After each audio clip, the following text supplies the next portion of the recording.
All India मिली council के banner तले आज दिल्ली के तालकटोरा स्टेडियम में संविधान बचाओ देश बनाओ बैनर तले एक प्रोग्राम का आयोजन किया गया था, जहां इस प्रोग्राम में बड़ी तादाद में मुस्लिम समुदाय के लोग, हिंदू समुदाय के लोग और सिख समुदाय, तमाम कम्युनिटीज़ के लोग आए थे। इसी सब के ऊपर बातचीत करने के लिए हमारे साथ मिली काउंसिल के जनरल सेक्रेटरी, हम उनसे जानने समझने की कोशिश करेंगे आज के प्रोग्राम के बारे में। मैं आपसे ये जानना चाहता हूँ कि जो आपका प्रोग्राम था, इसका मुख्य मकसद क्या था आज?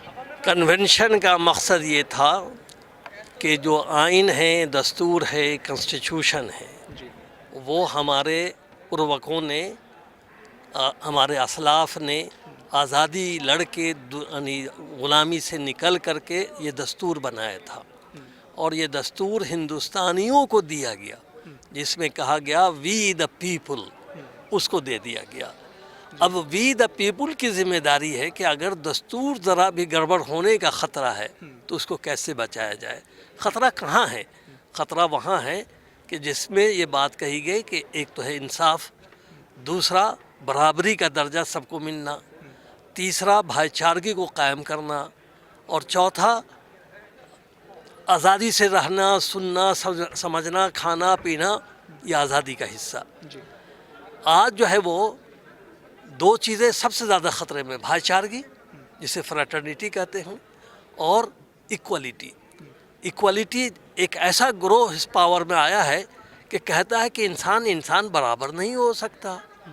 इंसान कोई ऊपर ऊंचा है, उसका काम है हुकूमत करना, बाकी लोग उसकी ग़ुलामी करें।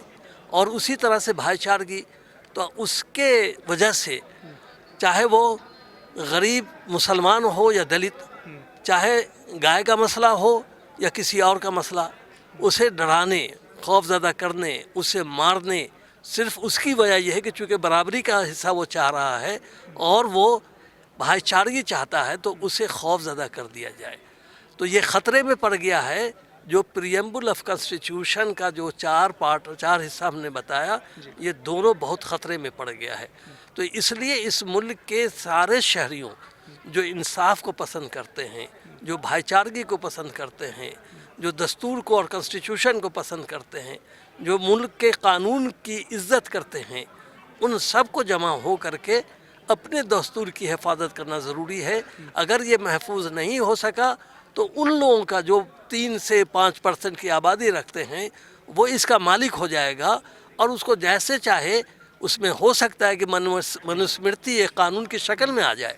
उस वक्त हमें कोशिश भी करेंगे तो कुछ फ़ायदा नहीं होगा, चूँकि ये इस वक्त सभी सोचने वाले, समझने वाले, किसी ज़ात, बिरादरी, किसी रिलीजन के हों, अगर मौके को चूक गए तो जो मशहूर है ना कि अब पछताए क्या होत है जब चुग गई चिड़िया खेत, तो उससे कोई फ़ायदा नहीं होगा।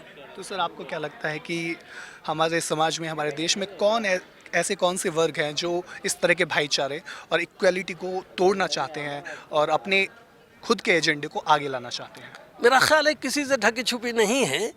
जो मनुस्मृति पर बिलीव करते हैं, चाहे वो ब्राह्मण हो, खेतरी हो, कोई भी जो उस तरह की चीज़ों पर बिलीव करते हैं, वो इसको इम्प्लीमेंट करना चाहते हैं। और 3 साल में कहीं ढकी छुपी रह गई बात।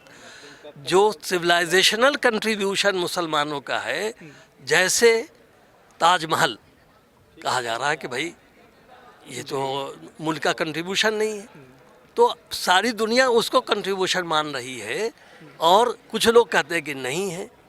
उसी तरह से गंगा जमनी जो तहज़ीब थी, जो मुख्तलिफ कंपोजिट कल्चर जिसको अंग्रेज़ी में कहते हैं, उसमें कहा जाता है कि सारे फूलों को हटाओ, एक ही फूल रहेगा। भाई सारे फूल इसलिए रखे जाते हैं कि उसके अंदर खुशबू भी आती है और उसके अंदर खूबसूरती भी आती है। कभी एक ही फूल रहेगा तो खूबसूरती हरगिज़ नहीं आ सकती।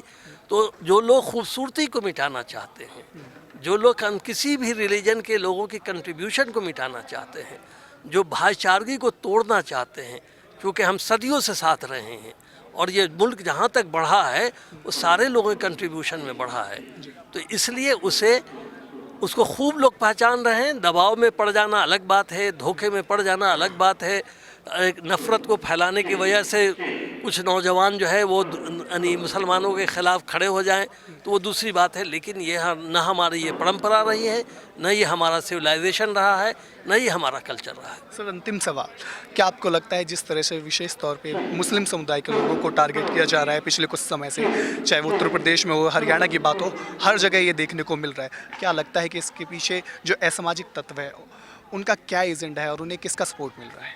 देखिए, ऐसा है कि हुकूमत का सपोर्ट है उन्हें, और मुसलमानों पे क्यों अटैक हो रहा है ये समझने की ज़रूरत है। हिस्ट्री ये बताती है कि मुसलमान बुज़दिल नहीं होते, मुसलमान डरपोक नहीं होते, मुसलमान जान देते हैं मुल्क के लिए भी, अपनी हिफाजत के लिए भी, अपने कल्चर और मुल्क के कल्चर को बनाने के लिए भी।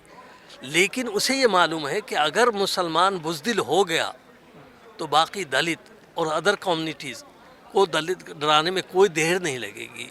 तो इसलिए टारगेट नंबर 1 उसको क्या है, असल उनका जो है फ्यूचर का जो प्रोग्राम है वो दलितों को और जो दीगर कमज़ोर तबक़ात है कैसे डरा के रखा जाए।